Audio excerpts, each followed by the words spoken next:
welcome back to the Bookie and the Beard. My name's Dylan. I am the Bookie. His name's Alex. He is the Beard, and together we are the Bookie and the Beard.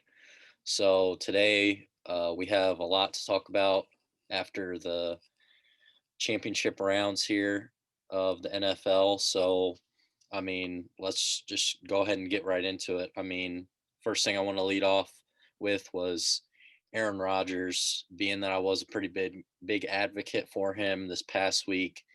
Kind of, the organization let him down. He didn't let his team down. We can get into that a little bit later, but I'm just kind of going to go through what we got here. So there was a quote that came out from Aaron Rodgers after the game happened, and I'm pulling it up here so I can get exactly what he said. But he said that with the Packers organization, there's a lot of uncertain futures, and he said myself included, which caused a lot of drama in the media world and caused people to question whether he'd be going to this team or that team. But he kind of went on Pat McAfee's show, kind of said it was kind of a joke almost, that people are making this out to be a big deal, even though it's not that big of a deal. But it is something to talk about, that there could be some players getting cut, coaches getting fired. The number one bum of the week is a part of that organization there that I think will be getting fired, hopefully, in the future here. But yeah, that pretty much. All right. So let's talk about that real quick, because you're going to blame Matt LaFleur for kicking a field goal when Aaron Rodgers had 40 yards of free space, and I exaggerate, but I'm pretty sure my grandmother-in-law could have ran into the end zone before getting hit. I blame that loss on Aaron Rodgers. Hands down, he did not go all out. You can blame LaFleur for kicking the field goal, but what happens if they don't convert? You give Tom Brady the ball back again still. It doesn't matter. Regardless of what, that third down play when Rodgers had all that space to run and chose to throw a ball into the dirt in front of his tight end's feet, Rodgers lost that game on that play. Now, the officiating in that game was awful. The interception at the end of the half that led to the touchdown should not have been called an interception. It should have been a flag on defensive pass interference. Because we'll put that graphic up for you guys too, for the people watching on YouTube. I have a little comparison of something that was called and something that wasn't called, and it turned out to be essentially a 10-point swing in the game, and that would have made the difference. So, but continue. Both of those should have been called, but if you don't call one at the beginning of the game, you cannot call one at the end of the game. And that, to me, was one of the deciding factors, as well as Aaron Rodgers not running for yards. I completely those disagree. Two factors. Aaron Rodgers lost that game. We can pull up the stats here. I didn't want to get into this right now. 33 of 48, 346 yards, 3 touchdowns, an interception, and they had about 75 yards on the ground. Thing is, their average starting but none of that. Their average starting field position was at the 23. But none of that. Tom's 37-yard line. That is a massive difference. Correct, but none of that matters in that play. 3 touchdowns. On second or third down. One play does not make the game. But in that defining moment, you can say that 2 plays in the fourth quarter define that game. Aaron Rodgers not running it. He couldn't have ran that. He couldn't have ran that in. I'm sorry. I disagree. I definitely Grandma think Joyce could have ran that in. He could have gotten 2 yards. He had. Do you see how much? You didn't see how much space he had. He had a lineman coming from behind him. He had a safety or linebacker staring him down, and another guy coming in from the right. There was no room to where he could have gone into the end zone, but he could have gotten a couple of yards. I can say that. But if he runs and gets 5 yards, do you think Matt LaFleur kicks a field goal from the 3-yard line? I don't think so. this is the playoffs, the NFC Championship I game. just don't You think got to he throw had- yourself out there. I just don't think that you understand the speed of the game and how quick those guys could have got to Aaron. Correct. But if Aaron's keen and doesn't see anything and see 4 yards ahead of him, because they're 4 yards ahead of him. Too, real quick. Yeah, that's how it works. Well, and that's the thing. You know, Aaron Rodgers did not take that game and win it himself. He put it in the hands of Matt LaFleur. And that's not what. Yeah, but what does he do if he waves Matt LaFleur off and misses it? What is Brady? We have differing opinions on this. Obviously, you love Aaron Rodgers, and you think Aaron Rodgers can do no wrong. Obviously, I think Aaron Rodgers is a good quarterback, but he did not, in that moment, take the game into his hands. Yeah, he let the refs that were on their knees the whole game for Brady do it. But it wasn't the whole game. There were, so, you know, you want to talk about plays that the refs missed. I agree. They missed that. They missed a bunch on both sides, but I just think that the ones that they did miss that resulted in points were a lot more beneficial to the Buccaneers this game, and that's just. Oh, I agree. I agree. I mean, you saw the conversation in the group me when I was talking to Ryan. I mean, you know, I agree with that. I mean, you can blame the refs for all the missed calls. I'm going to blame for this game yet, and you're. I already know who you're going to blame for this game. LaFleur. No, I'm not. All right, let's hear it then. That's for a later conversation here. We'll finish with that, but all right. Yeah, so I mean, as you can see, we got a lot to talk about here this week. But let's go ahead and get this out of the way here. UFC and NBA. We just had Kobe's 1 year passing come up as the anniversary, and we saw Trae Young honor him with a little 2-4. I'm gonna put that up on the screen here for you guys. And whenever he hit basically the clincher against the Clippers, and it's cool to see. And I'm just wondering if the Clippers are dead. I mean, they are just losing games, but like they shouldn't lose. Like they shouldn't lose to these teams. Like the Mavericks, they lost by 50 or something, and now they've lost to the Hawks, who are not historically the greatest team. And maybe they should play the Wizards. Yeah, Wizards are probably one of the worst teams for sure. Mm-hmm. Westbrook has 186 points on 186 shots or something like that. Russell Westbrook, as I call him. God. Yeah. Anyway, that's pretty much all I want to say about the NBA. Not a whole lot of paying attention to it, considering we are in prime time football season here, but we'll definitely be watching that a little bit more.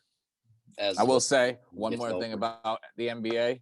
Wall's return. Well, I guess they were in Houston, but Wall played well against his old team. Made a little comment at the end of the game saying, you know, they doubted me and now look where they are and where we are. So, you know, which I mean, I said it in a few podcasts that this was good for both teams. I'm starting to regret take back my stance on that. When it comes to the Wizards, this is a great trade for Houston right now. With Oladipo and, you know, just a different kind of dynamic since they got rid of Harden and everything else that's been going on. I don't know. I think that this is Houston's looking like it's going in the right direction. Yeah, I just don't know if they're going to be able to win the NBA championship. I think they're going to need some kind of revolutionary player to come through there, but that's beside the point. But anyway, something that I was watching and I thought was very shocking was the Conor McGregor TKO, courtesy of Dustin Poirier in UFC 257. I mean, I couldn't believe it. It was a bunch of leg shots, and eventually he couldn't hold his base of power anymore, and he just lost it. And we know that Jake Paul has come out and said he's wanted to fight him and a bunch of other UFC fighters, and he finally got his chance. He's fighting retired UFC fighter Ben Askren in April. Should be a good one. Uh, I mean, Askren's kind of a grappler from what I've researched, and Jake Paul's just kind of a heavy hitting kind of guy. So it's probably why it's minus 155 for Jake Paul and plus 105 for Ben Askren. It is really early though, so I would not bet on this at all right now. So, but yeah, look for that fight coming up in April. Something else, going back to the NBA, we do have fans now.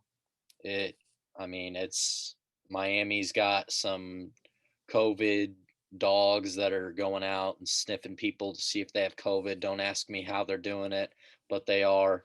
I know that the Heat are now having fans and the Pacers are as well. Not sure who else is. I'm assuming it's just per state and what the governor is allowing, but it's good to see a little bit of normalcy return back into the NBA. Let's go ahead and get right into it. NFL talk. Quarterbacks on the move. Aaron Rodgers is potentially one of them after the quote we heard from him in the first part of the podcast here. So, a couple landing spots that I could see for him would be Indy, the Niners, New England, or him staying at home, of course, in Green Bay. There I is see him staying in Green Bay. That I know that conversation or that quote sparked a lot of, speculation and stuff, but he had just lost a game in the NFC Championship. I mean, emotions run high. You got to understand people are going to take things out of context. I don't see anything going forward with that. I think he'll be in Green Bay for the rest of his career. And I don't think anybody wants to pay what his salary is at that point. I think his salary went up from 1 million a year ago to 15 million this year to 25 million next year, and then 30 million the year after.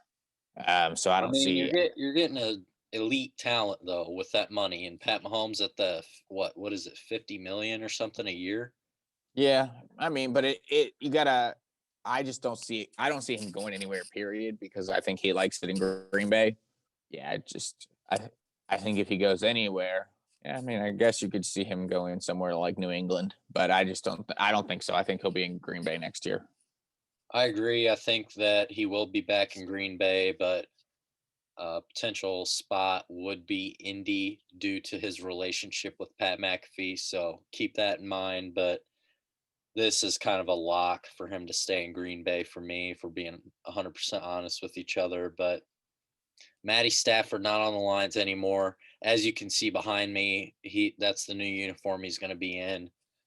Good to see for Colts fans that he's going to be in a Colts uniform. I mean, Colts have 21st pick in the draft this year and 61 million of cap space this year. I mean, they're just set to go out and get any quarterback they want right now, pretty much on the market, except for Deshaun Watson, who's in their division. So, in my opinion, I think Aaron Rodgers or Matty Stafford's going to be in Indy this year.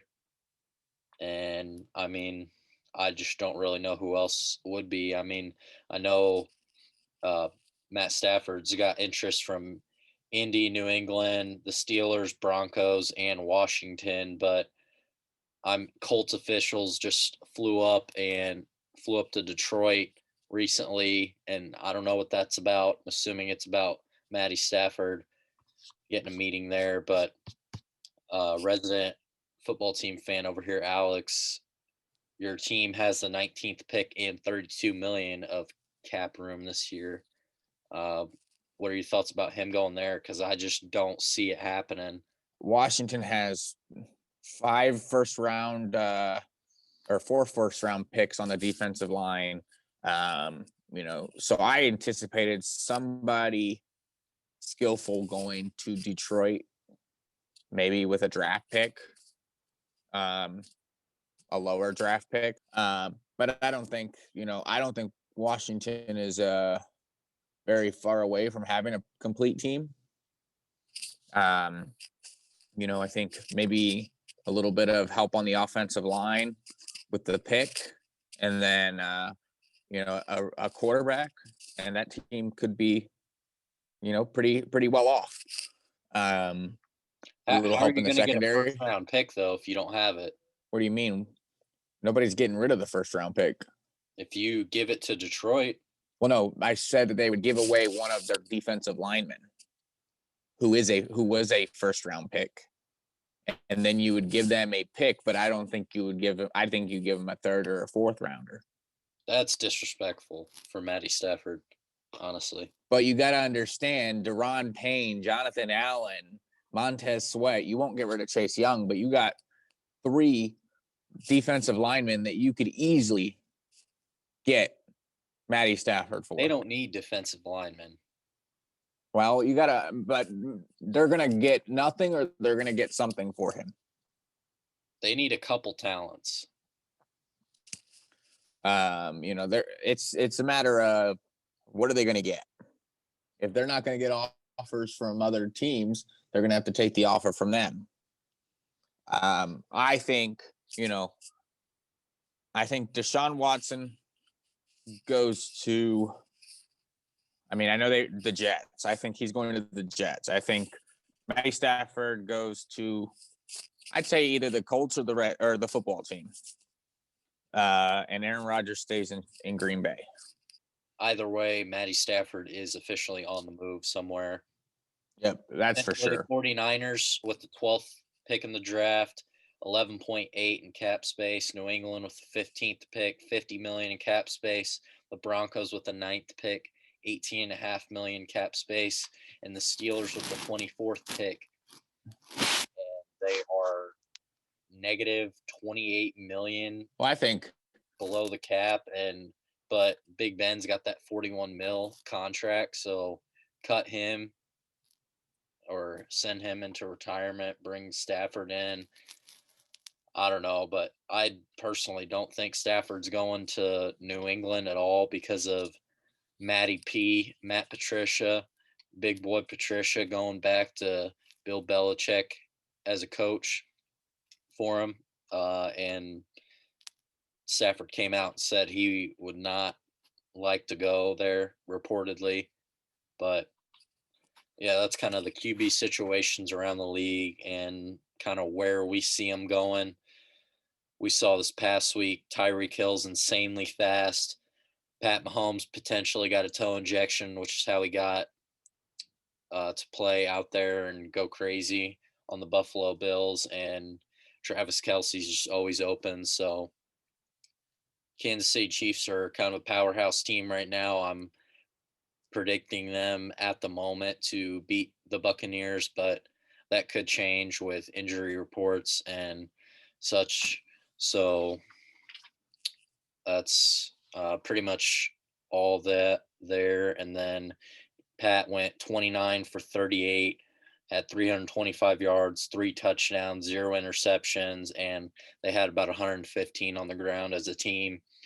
Josh was 28 for 48, 2 touchdowns, an interception, and about the same on the ground. And then Tom Brady was 20 for 36, 3 touchdowns, 3 interceptions, and about 75 yards on the ground for the Buccaneers. So kind of just wanted to throw all them stats out there, show that Aaron Rodgers had the second best week behind Pat Mahomes, and Josh Allen had the third best week, and Tom had 3 interceptions and the worst week, but got the job done. So that's all that matters in the NFL. So that pretty much transitions us into our bums of the week. And number 5 being Matt LaFleur for not checking the number 1 bum of the week, who we will talk about coming up here. Number 4, I got the refs and Josh Allen tied. The refs for the Bucks-Packers game and Josh Allen for taking the long sack and throwing the ball in the guy's face. Like, come on, Josh, what are you doing? And the Bills' defense as a whole. I mean, you really can't guard Tyreek Hill, though, considering how fast he is, and Kelsey's just always open. So kind of got to cut him some slack there. But coming in at number 3, we have TB12 with the 3 picks. That's it's hard to say that a quarterback won a game and they threw 3 picks, but that's what happened. I personally don't think that Tom won. I think Green Bay lost, and I think that's what a large majority of the people can say. And coming in at number 2, we got Kevin King, the man that had the penalty to ice the game, gave up the long bomb to Scotty Miller at the end of the second quarter. And I mean, he just was getting burned by everyone, Mike Evans included, Chris Godwin, big plays. He just had a bad week. But the man that was calling the plays for Kevin King to run, the number 1 bum of the week, Mike Pettin, the defensive coordinator for the Packers, should have gotten fired last year. Definitely should get fired after this year, after this performance. But overall, it was just a bad week for Packers defense. Kevin King, Mike Pettin, Matt LaFleur should have checked him on that call at the end of the second quarter. And that's pretty much it for bums of the week for me. Alex, I know you got some bums of the week from your opinion as well. So let's go ahead and hear it. Well, I have some questions. Now I'm gonna get a little interest or a little back and forth going. How do you say that the Packers or their defense was awful, yet they had 3 picks? One player on their team on the defense got burned so many times that the rest of the defense played well. Yeah, that call was awful, but you also got to understand Tom Brady throwing that ball and having the smarts to know where everybody was at. So you call Tom Brady your number 2 bum of the week. Number 3. But yet, he just led his team to victory. That's why he had 3 not picks, number 1. But one of them was deflected.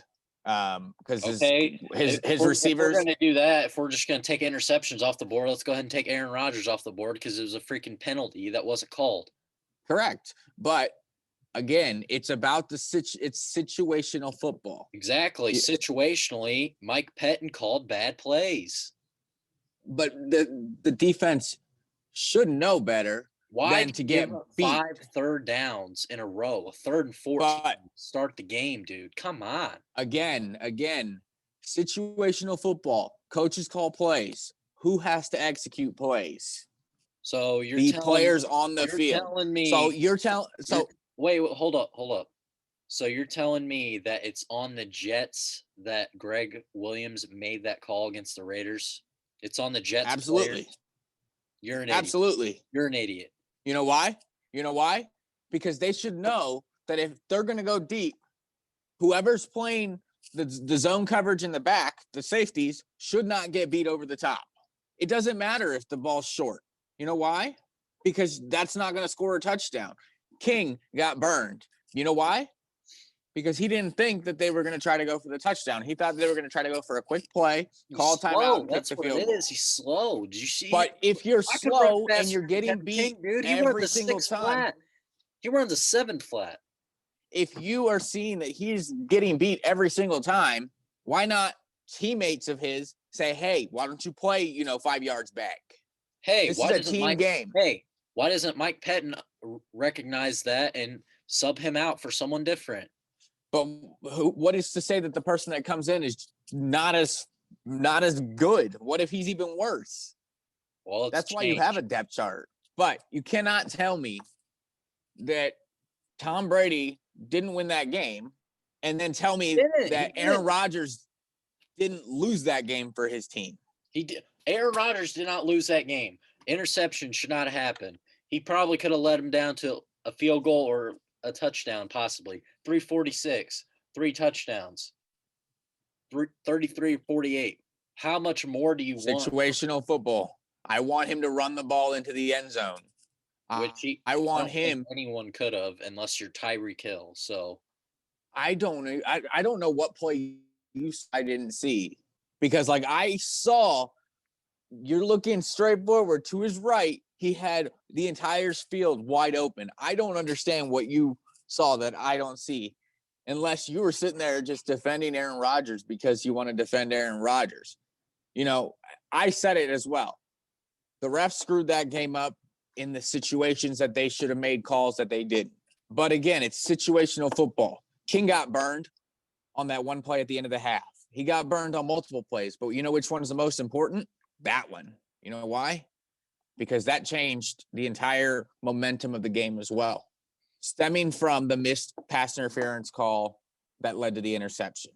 So you want to sit there and say Tom Brady didn't do anything to help his team. I did not say that. I said that Tom Brady didn't win the game. I said Green Bay lost this game. But I don't believe that's true. I don't believe that Green Bay lost anything, because you're going to sit there and say Aaron Rodgers did everything he could, but then you say Green Bay lost this game. So which one is it? On the defensive side of the ball, they lost the game. But then, you know, the two fumbles by what's his name? By the running backs. Aaron Jones? Was it? I thought it was Williams who fumbled the ball after getting hit hard. But anyways, besides the point. I mean, there's points in every game that have more impact on a game, and there's points in every game that don't have an impact on a game. And to say that... So you're telling me that's Aaron Rodgers' fault that the guy fumbled the ball? No, I'm saying it's Aaron Rodgers' fault that he did not run the ball into the end zone. I'm saying that it's Aaron Rodgers' his fault that, How is that Aaron Rodgers' fault if his teammates are the ones screwing up? Because so Aaron can't have one bad play. But you're telling me that wasn't a bad play. That's what I'm getting at. You're telling me that he would have gotten 2 yards and that's it. You're telling me that him throwing the ball away was better than him trying to run that ball. I never said that. I said that he could get 2 yards. I said that he could not get into the end zone, which was completely different than... I 100% agree that he should have ran the ball. So you're saying that he made a mistake there? Yeah, I mean, he made a mistake a mistake of not running the ball, but at the end of the day, I mean, you got to live with that, and you just have to know that he's not going to get the first down. I just wanted to hear you say that Aaron Rodgers made a mistake, because nobody's for the last 2-3 weeks, all I've heard about is you putting Tom Brady and Aaron Rodgers on the same pedestal, and they're not. Yeah, I mean, this year they're pretty close, but overall, probably, I think Aaron is a much better player than Tom whenever they're both at their best. But I think that Tom has had a lot more success because of his consistency and the team around him.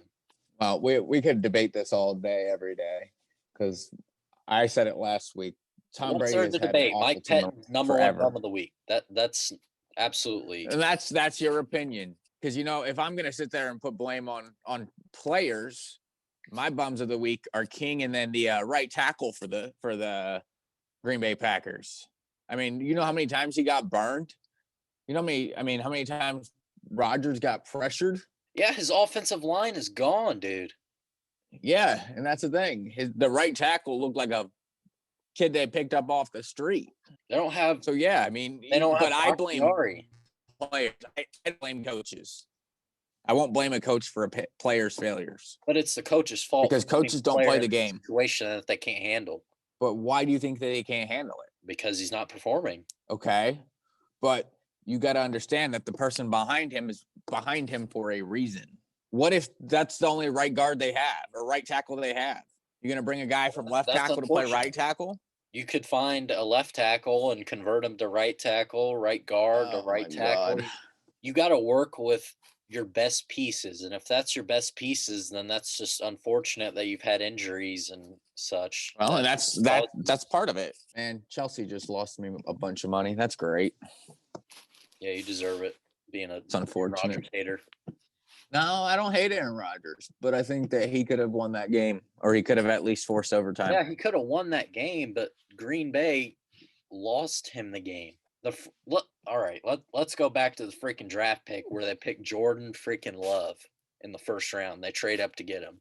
You tell me that wasn't mistake number one this season? You could sit there. Hindsight is 20/20. You can sit there and look back at every mistake that Washington made. You can look back at every mistake that. Yeah, but why would you draft his successor when you literally were at the NFC Championship game? I mean, it's about looking. You don't draft for now. You draft for the future. You So sign free agents for now. That's what I'm saying. You don't want to win. No, you sign free agents for now. Jair Alexander. Yeah. One of the best cornerbacks in the league. The tackle or the guard that got hurt. Bakhtiari. Yeah, I mean, before he went down, you could run up his side any day of the week. I mean, injuries and stuff like this happen, but you can't sit there and micromanage an entire season because of one player that you feel like they got screwed, basically. Because Aaron Rodgers has more say in that organization than most quarterbacks do in any organization. And if you're gonna tell me that Aaron Rodgers does not have say in who gets drafted and who gets hired and who gets whatever, you're crazy. You're crazy if you think Aaron Rodgers said to Kuntz, yeah, let's go ahead and draft Jordan Love out of Utah State. You're crazy if you think that's what he said. No, but I do think that he has plenty of say in what happens. Draft my successor. You think that's what Aaron Rodgers said? You're a moron. No, I think changing it from Mike Pettin to Alex Gonzalez as number one on the board. I'm gonna change it to Dylan's knee pads because they're gonna go away now that Aaron Rodgers is gone. So yeah, I'm not gonna change my prediction next week for the Super Bowl. Chiefs are gonna win this game. They're gonna win it pretty easily, unless the officials have something to say about it. Oh, Tom's win the Super Bowl, so yeah, they will. That's how it works. Did you not know that? We'll see. I think Pat Mahomes is better for football right now. Pat Mahomes will go back to back. I know Ryan loves Pat Mahomes. He thinks he's, great. And I hope he watches this and sends me a text message afterwards. What we'll do in our group is talk about how great Mahomes is to trigger Ryan. All of us do. He's the GOAT. He's the GOAT. But, hey, that's why you got to play the game. But I do think the Chiefs are going to win pretty easily. I got nothing else. All right. So that's going to go ahead and wrap it up for this week on the Bookie and the Beard. So basically, I just wanted to thank you guys again for all your support and let you know kind of our schedule and going forward, what we're going to be doing and the episodes we're going to be having. So just looking at the calendar here, we have today being a Wednesday that we're recording. Super Bowl is on February 7th. So we will be recording next week, giving our predictions. Should be a short episode. And then we will have a reaction after Super Bowl week. And then we will take a break and wrap up season 1 of the Bookie and the Beard here. Once again, can't thank you guys enough. And that pretty much wraps it up for today. All right, guys. See ya.